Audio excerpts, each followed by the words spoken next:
So welcome again, everyone. My name's Lauren, and I will be your host this evening. I'm just going to be walking you through your countdown to submission. So we are all getting ready for those mission folders to be submitted on March 2nd, and we're really excited to see your projects. You guys have all been working so hard on those projects, and we're really thrilled to be able to look through them and see all of your hard work come to fruition. So tonight, we're just going to make sure that we're ready, but that we give you the tools that you need to have a really strong project and make sure that your team is ready to stand out when you submit your folders. So tonight, what makes a great mission folder? Does anybody want to either put in the chat or unmute yourself and tell me what you think would make a mission folder really stand out? That Zoom chat is really handy if you're wanting to add some tips for your teammates. Everyone is able to see that chat. So if you are sending chat messages, make sure you send it to everyone in the group so that we all can see. One of the things that I'm seeing in that chat is that you really should make sure to proofread and edit. That's really, really important. So if you can think of any other things to add to the chat that would make your mission folder really shine, let us know. We'd love to see your ideas and see what progress you guys have made on getting ready for mission folder submission, which again is on March 2nd. So that is approaching pretty soon. So let's review some of the things that will help you guys out. One tip that I think is really important is understanding what that mission folder is. It's really a series of questions that you all are answering. So make sure that you read those questions carefully. That will help you understand that your mission folder is like in the best possible place that it can be, because you want to make sure that you read through that question and make sure that your answer actually is fulfilling what that question is asking.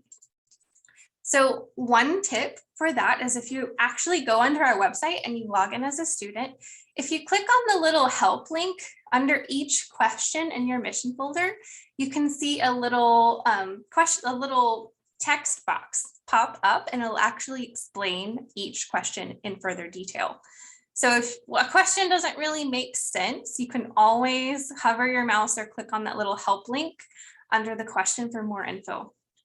Another thing that you can do is actually look at last year's winning mission folders. It's really cool to see the projects that your teammates across the US are doing. And so in order to see these, you can just go to eCYBERMISSION.com, scroll down a little bit on that home page, and then you'll see 2021 winners. We have Cedar Busters in the 6th grade, Sequestrators in the 7th grade, Team Stumptown in 8th grade, and Pantry Patrol in 9th grade. And if you click on the link, you can see the mission folders for all of these teams. So check it out, get some inspiration there. And one thing that really helps as well is looking at the rubrics. What is a rubric? Does anybody want to type in the chat what you think a rubric is? Any ideas? It's not a word that we hear all the time, but a rubric is basically a guide that the judges use to help figure out the score for your mission folder. So those rubrics help the judges figure out how to score your answers, and you can actually see those rubrics on the website. So where you can go is you can actually log in on eCYBERMISSION.com. And on your homepage, you'll actually see a little sidebar on the right that says Tools and Resources. If you click on Judging Rubrics, you can see the rubric for scientific inquiry and for engineering design. So check it out, read through those if you're curious what those judges are looking for. Really what they're looking for are answers to those questions, and especially in the application of either scientific inquiry or engineering design. So how many of you guys are doing a scientific inquiry project? You can type an exclamation point in the chat if you're using a scientific inquiry project. Anybody? Right, if you're doing a engineering design project, put a percentage sign in the chat. All right, oh, I'm seeing a hand raised. You can go ahead and ask your question if you have your hand up.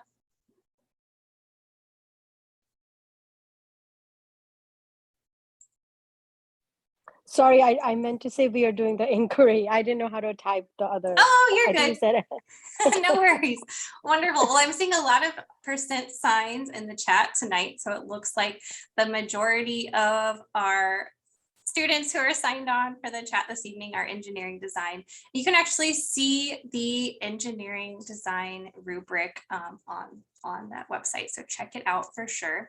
And what those judges are looking for, again, are the application of either that scientific inquiry or engineering design process. That's 70% of the grade.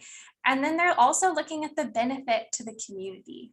So one of the main points that we are excited about with eCyberMission with these projects is we're really wanting to see how your projects can make your community better and really benefit where you are, whether that's your neighborhood, your school, your city, or even wider, a project that influences your state, or even a project that could apply to any community. That's a huge part of it. So 18% of that judging criteria is looking at the benefit to the community. And then 12% is looking at how well your team works together. So team collaboration, that section is a little bit of who did what in the mission folder. Like, was somebody really passionate about research? Was there someone on your team who was really excited about drawing some of those prototype designs out? How did the workflow go with your team? And was it better to work together? What were the challenges that you had? That's what team collaboration is. And that's 12%. So that's really what those judges are looking for as they are going through your mission folders. And before we go any further, I just want to make sure you guys know that our virtual judges are really excited to see your projects. We have virtual judges who look forward to this all year, and they're really, really excited to see what ideas you have, and they're even able to give comments to your team. So your team advisor will receive some of those comments about your projects later in the spring after virtual judging is completed. So be on the lookout for that. We're all really excited to see what your ideas are. One other tip I've got is listing all the steps in your investigation. So that's for those of you with scientific inquiry, or listing all the steps in the construction of your model or prototype. So that's really important. So with that mission folder question, we're asking you kind of, hey, what did you do when you were setting up your investigation? Or what did you do when you were constructing your prototype? If you kind of list all the details of how you set up that investigation or how you constructed your prototype, even if you're kind of imagining what you could have used if you'd had certain materials, that's a really important part to that mission folder question. So whoever is reading it should be able to easily imagine or even recreate what you did without having to talk to you. So pay special attention to those questions where you list things out about your investigation or your prototype construction. This kind of goes right along with that previous tip. Just make sure your process and explanations are clear. So having someone else who isn't on your team, whether that's your student and a classmate, whether that's your family member or even a friend, having someone else read through your responses without you having to explain more really does help. So I encourage you to do that if you can. And then my favorite part, editing, polishing, proofreading. So really important to read through that mission folder and read through your questions multiple times before you submit, and have a grown-up read through your mission folder as well, whether that's your team advisor, your parent or guardian, your older brother or sister. That can be really helpful to have someone else look through that project before you submit. I did just receive a question in the chat. Can you tell us how to upload pictures or files to each question? That is such a great question. So I'm going to actually show you guys where to do that. So I'm going to stop my screen share for a moment while I pull that up, because you can actually upload documents to your mission folder. And when you do that, it's just important to upload files that are viewable to the public. So if you're using files from a school drive or from a Google Drive, make sure you update those permissions so that anyone can view those files. So right now I'm in a test account in eCYBERMISSION. So when you sign in, you're going to see this little yellow tab at the top. Overview, team collaboration. This is an engineering design template. Community benefit verification. So what you can do is under each section here, you can click that upload file button. So if I want to upload a file, I can choose an Adobe Acrobat file, a Word file, a PowerPoint file, an Excel file.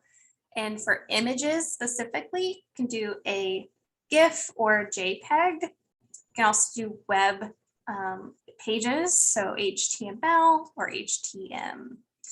So hopefully you guys can see that on my screen here, and that's what you're going to do when you are uploading a file. So I'm just going to go back here.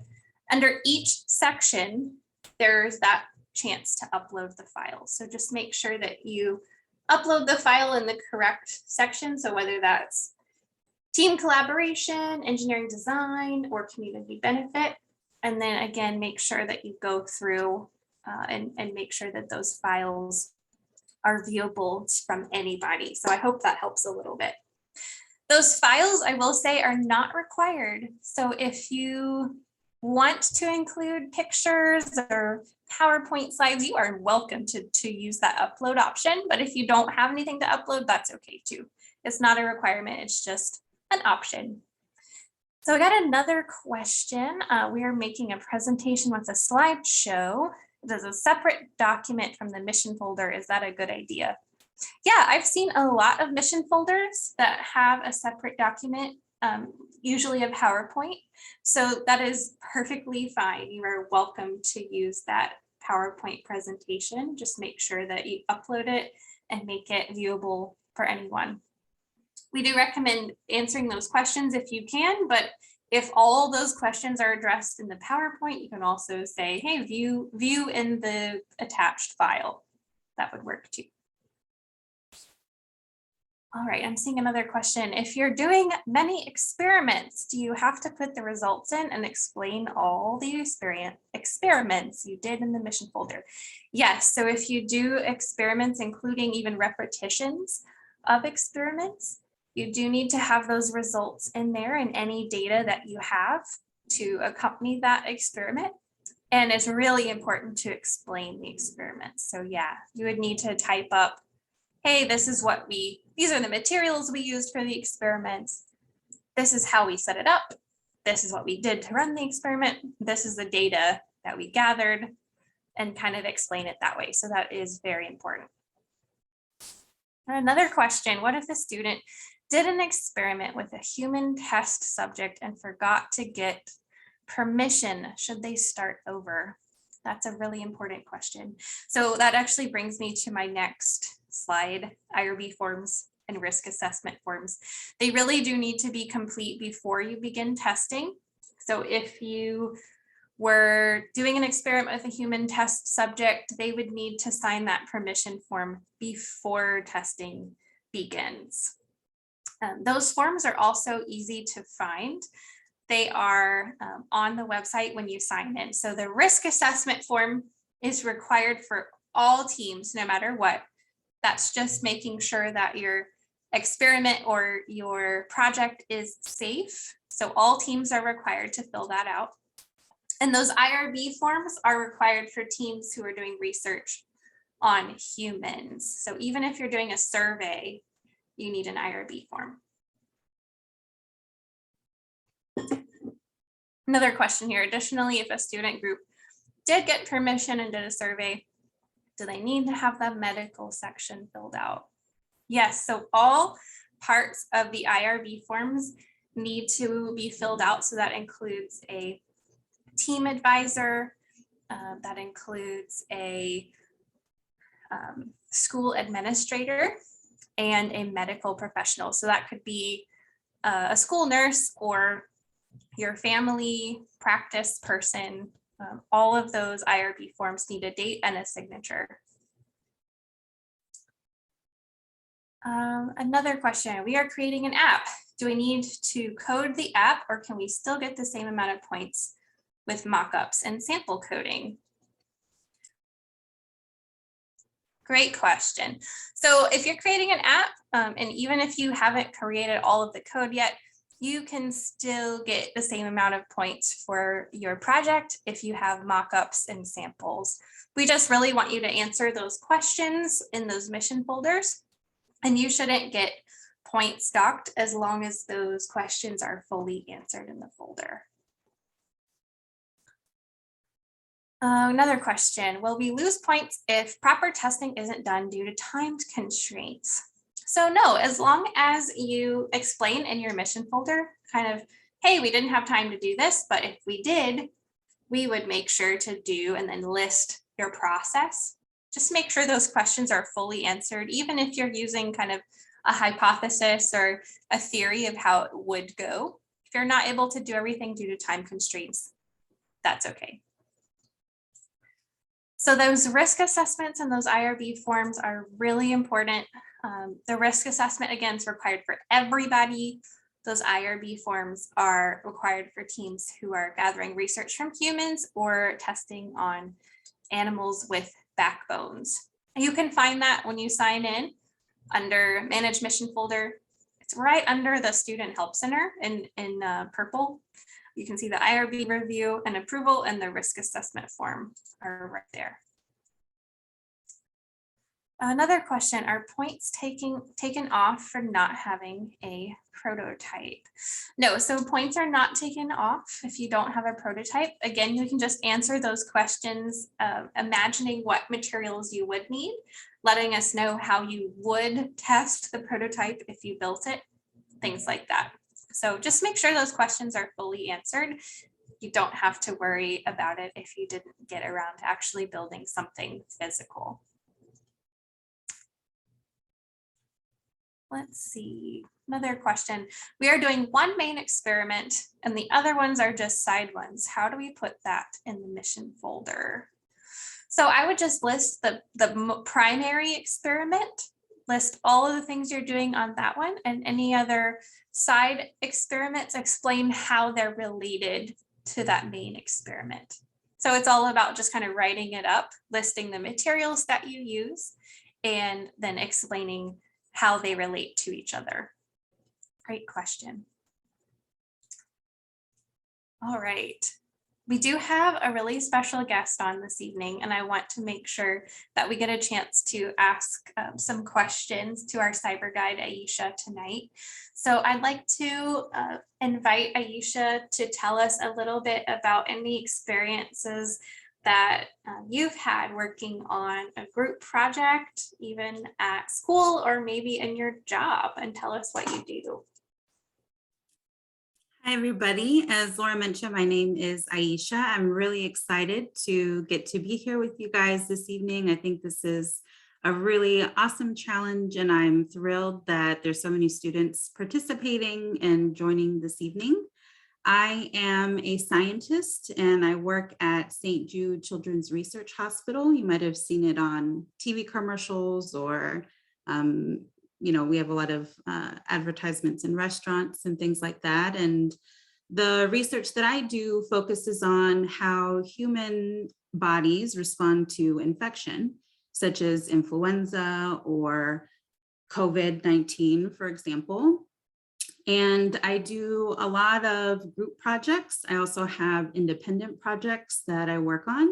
And relaying the significance and the findings that you have is a really important aspect of science and being a scientist or even being an engineer. And there are multiple ways that we do that. Sometimes they are in-person presentations and talks. And other times it's writing up a report, and that can take on a variety of forms depending on who you're submitting the report to. And it's I think a really fun part of science is sharing the work and having those discussions with other people about what the potential future directions might be for a particular project and what it might mean for what we know about a particular field in science. And so what you guys are working on now is creating these submission folders that talk about the experiments that you conducted or the prototype that you've created and how you went about that. And I think there are a few really important things. Whenever I'm approaching a particular report, the first thing I do is figure out what my deadline is to make sure that I'll have everything done in time. And I think about the current date, how much time there is between now and that deadline, how many sections there might be in that particular report, how involved they are. And I come up with what my goal timeline is going to be. So I'll create smaller deadlines for myself so that the whole report is broken up into smaller pieces. And I can make sure that I'm staying on track to complete that report in time. And it's okay if you get off a little bit. I often have to change my timelines because things happen, but it just kind of helps guide you and make sure that you have enough time to complete that report the way that you would like to. And I think it's also important to leave a little extra time at the end just in case something does come up. Another really helpful thing is to create an outline, and that's particularly useful if you have a guideline or a rubric available to you, which Lauren mentioned is available to you guys. And when I have information like that, what I'll usually do is go to a specific question wherever I'm writing up my report, and I'll make little notes about the information that is being looked for to make sure that I'm addressing and answering every aspect of that particular question.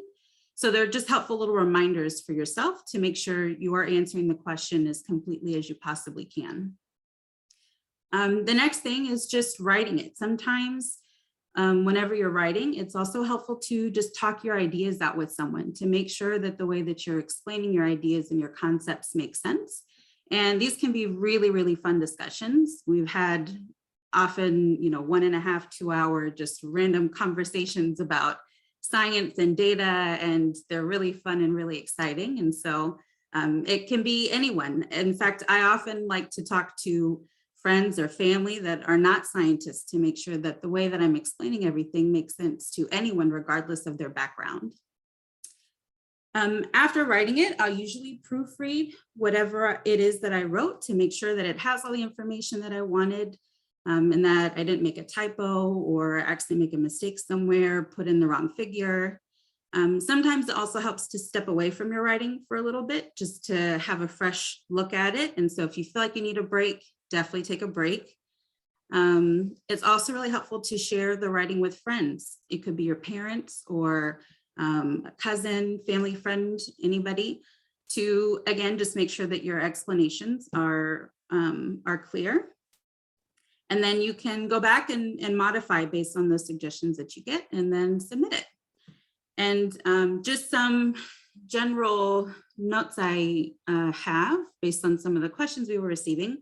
One is pictures and diagrams are really, really great ways to summarize your work and your ideas and the significance of what you found. The other thing is someone asked a question about if you could not complete your testing, I think like prototype testing. And Lauren mentioned that's okay, and I completely agree with that. And I think Lauren mentioned this, but I just want to highlight, if you did not get to do the proper testing, one thing I think would be helpful and that I would look for as a judge is if you could talk about how you would have tested that item. And then if you had tested it in that way, what would you expect the result to be if it worked? But also, what would you expect to be if maybe it worked in a different way than what you had anticipated? And so just thinking that whole process through helps me know, you have thought about your prototype and how it works and what that would have looked like if you had been able to do it. Another question someone asked, I think, was if they did not have a prototype And I think one thing is, I think Lauren mentioned, talk about what you would have created if you had the materials to create that prototype, or if you had had the time. And I think something that would be really nice to include in there is if there was something really special about the design that would have made it unique and different from maybe something that currently exists, and that would have made it particularly helpful in addressing that particular problem. Another thing is, if, for example, you didn't get to finish, maybe it was a prototype, maybe it was testing, maybe it was something else. I totally think that's okay. We often come across situations where things don't go the way that we had originally planned, and we need additional time in science, and that is completely normal. If that is the case, if it's because you came across some unexpected challenges or unexpected results, I think, number one thing is don't worry. It's not necessarily that you're not a bad scientist, or, it's not that science isn't meant for you. We just come up with hypotheses about how things work, and sometimes we're right, and sometimes we have to go back and change what we thought. And troubleshooting and thinking about your design is an important part of science. And so don't be afraid to talk about that in your discussion. It's an important part of the process. And so, feel free to write about it. What did you learn from that experience? What maybe worked differently than what you had originally thought of how it was going to work? And, maybe it's what different materials you would have needed to make the outcome different. Maybe you needed a stronger material and you had planned to use wood or something, and it would have worked better with metal. And let me think. I think that is everything. I don't know if there are any questions in the chat, but if anyone has any questions, I'm happy to answer them. Thank you, CyberGuide Aisha. I really appreciate that. That's really helpful. And I think with projects like this, it's really important to know that we're just excited to see what you guys are thinking about and working on. So if you, like we said, if you didn't get to finish your experiment, or if you're waiting on a few of those materials to come in for your prototype, you can still definitely submit that mission folder. And we did get a question about uploading videos. So you cannot upload video files. I'm going to stop my screen share for a moment and show you the files that you can upload. So when you go into the mission folder, under each section, so for at the top, team collaboration, there's a spot where you can upload a file. The following file types are allowed. You can use Adobe Acrobat, PDF, you can use Word, PowerPoint, Excel, you can use images and web pages. So if you do a web page, if you had a video to upload, like you could do potentially like a link to a YouTube video that you guys did, that's okay, but you can't actually upload the video to the mission folder, if that makes sense. So check out that file type that's allowed here up on the screen. Another question, what if we thought our experiment would be engineering, but it was kind of both? How do we fill out the mission folder? So you don't need to do 2 mission folders, you just need to do one. Just fill out the answers to the mission folder that you chose back when you began your project, and you'll be set. So don't worry about that too much. Great question. Any other questions? If you want to point out under verification, that's where you're going to attach your risk assessment form and acknowledge all of your safety review processes here. You will need to save your mission folder after you fill out those answers, and then your team advisor will be the one who submits the folder when it's ready to go. So great questions this evening. Any other questions that you guys can think of?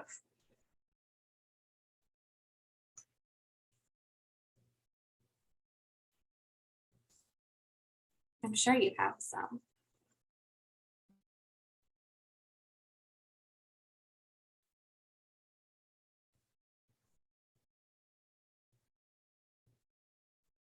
You guys excited?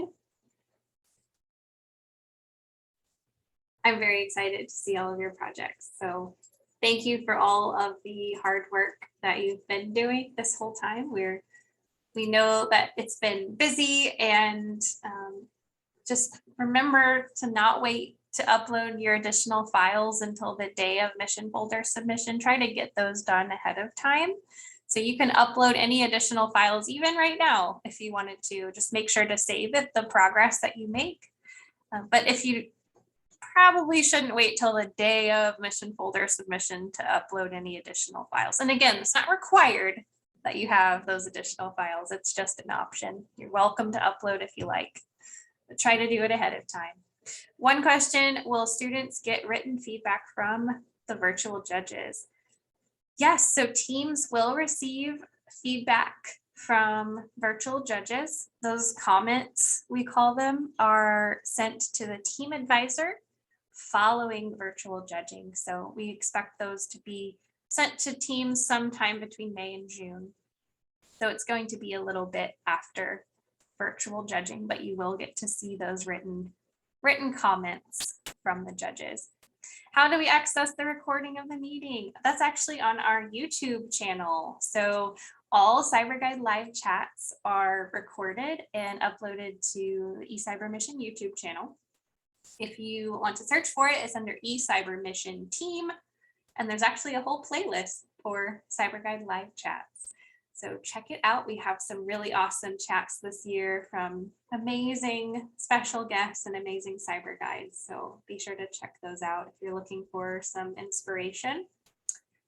Another question, do students get points awarded for their project? So yes, teams are awarded anywhere from 1 to 500 points for their mission folder. That's kind of the range. And you can check out the rubrics on the website. So when you sign in as a student or a team advisor, you'll see the rubrics under the tools and resources bar on the side. So you can check out how those points are allocated. Another question. One question in the mission folder asks, what went wrong in the prototype? If we are not done with the prototype due to some reason, could we type could we type what could possibly go wrong? Yes. So if you have not quite completed your prototype, but you foresee that, hey, these are some of the ways that maybe something could go wrong with the testing, you're absolutely welcome to elaborate on that. Just include, like, we weren't able to get that far, but I think that this could possibly happen in your answer. You're definitely on the right track. And I just want to, yeah. Oh, go ahead. I was going to say, with prototypes, if you have something that goes wrong, that actually means that you're doing a good job, because one of the amazing parts of being an engineer is you're always getting to refine your prototypes. You're always learning through the process. So if something goes wrong, that's not a bad thing. If your prototype was perfect the first time, we might raise our eyebrows a little bit and be like, was it really perfect? Because prototypes are meant to be improved upon over time. Go ahead, Aisha.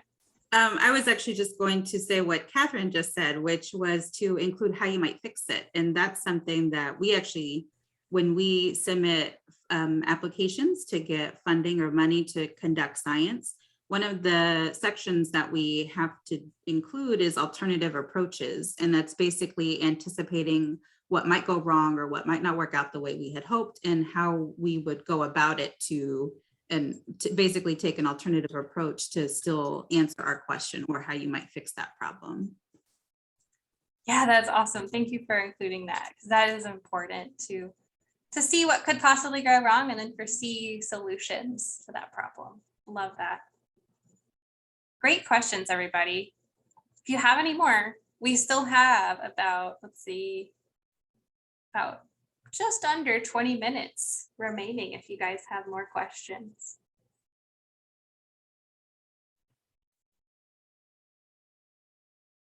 Oh, thanks for putting those rubric links in, Catherine. If you guys want to see how the points are allocated for the different mission folder types, you can follow those links to check it out.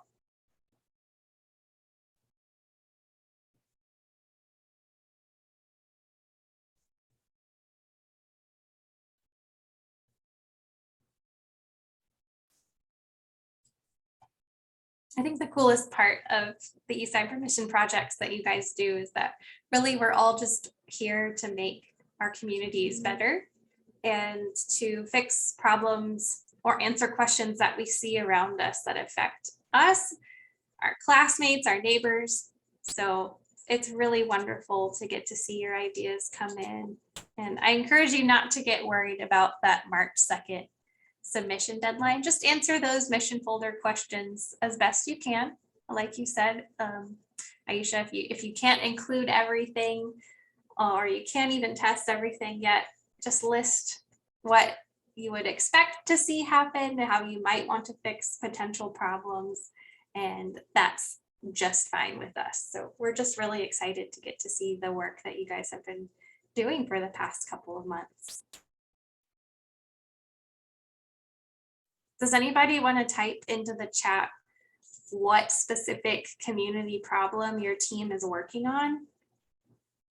You're welcome to type that in so we can see what ideas you're thinking about.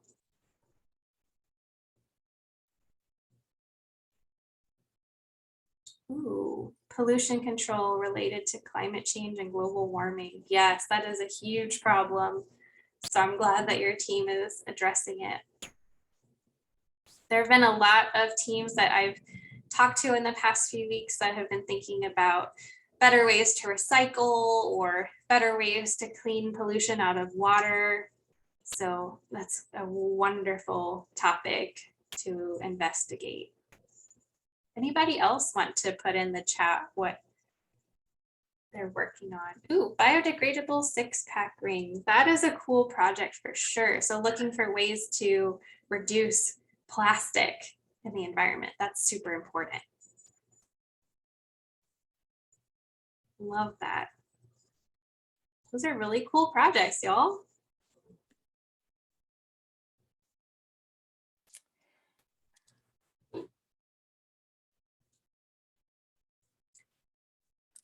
Well, if you guys aren't having any other questions, I'm going to go ahead and wish you luck on your projects. We can't wait to see them. Thank you guys so much for joining us this evening and asking those questions. We're really inspired by all that your team is doing to improve your community. So thank you. And thank you, CyberGuide Aisha, for joining and sharing your tips with us. We really appreciate your time this evening. And again, we wish you all good luck solving your problems and answering those questions. I'll just chime in real fast just to say congratulations to everyone for all the work that you've done so far, and just to echo Lauren in our excitement to see what you guys have been working on. This is my first time participating in this challenge as a cyber guide and now coming up as a judge. And I just think it's so wonderful that the program is here and that they have different options for you guys to explore, and that there's so many different topics. And I am really, really excited to see what you guys have been working on over the last few months. And so congratulations again for participating. And I hope that you guys participate again in the future. I'm looking forward to participating in this again as well.